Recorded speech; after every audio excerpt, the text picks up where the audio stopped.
அல்லேலூயா. இன்று அதிகாலையில் நாம் பரிசுத்தரின் வார்த்தையை நாம் தியானிக்க இருக்கிறோம்.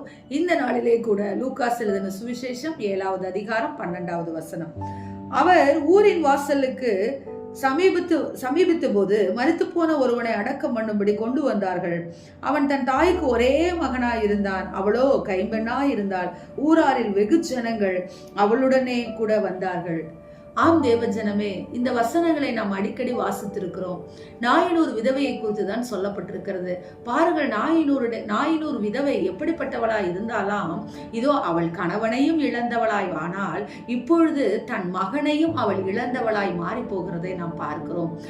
அவளை அடக்கம் பண்ணுவதற்கு கொண்டு வரும் பொழுது கர்த்தர் அவளை பார்த்து அழாதே என்று சொல்லி மகனை எழுப்பி விடுகிறதை பார்க்கிறோம்.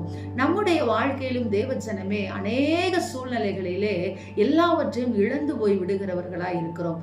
ஏன் தெரியுமா? நாயினூர் என்ற பட்டணம் கலிலேயாவுக்குள்ளேதான் இருக்கிறது. கலிலேயாவிலே இயேசு கிறிஸ்து எவ்வளவு அற்புதத்தை செய்தார். ஏன் இந்த விதவைக்கு தெரியாதா? பெரும்பாலுள்ள ஸ்திரீ இயேசுவை குறித்து அறிந்து அவருடைய வஸ்திரத்தை வந்து தொட்டது போல இவளும் வந்திருக்கலாம் அல்லவா? இதோ தேவ ஜனமே, சகேயு இயேசு எப்படிப்பட்டவரோ என்று பார்ப்பதற்கு மரத்திலே ஏறினானே, அது போல இவர்களும் செய்திருக்கலாம் அல்லவா? ஆனால் பாருங்கள், அந்த பட்டணத்தில் தான் இருக்கிறார்கள். இயேசுவை குறித்து நன்றாக கேள்விப்பட்டிருப்பார்கள். ஆனாலும் இயேசுவை தேடி செல்லவில்லை. இன்றைக்கும் அநேக நேரத்திலே உங்களுடைய வாழ்க்கையிலே மரண இருள் சூழ்ந்து கொண்டிருக்கிறதா? பிரச்சனையோடு தவித்துக் கொண்டிருக்கிறீர்களா? போராட்டத்தோடு தவித்துக் கொண்டிருக்கிறீர்களா? அழுகையின் பள்ளத்தாக்கை நடந்து கொண்டிருக்கிறீர்களா?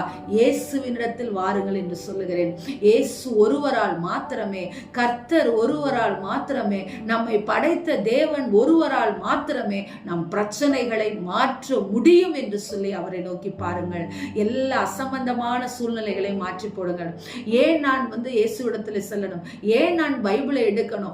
ஏன் நான் கர்த்தரிடத்துல செல்லணும்னு சொல்லி நாமே உட்கார்ந்த இடத்துல உட்கார்ந்து கொண்டிருந்தோமே, ஆனால் நாயினூர் விதவையை போல நம்முடைய வாழ்க்கையிலும் பல இழப்புகள் ஏற்படலாம்.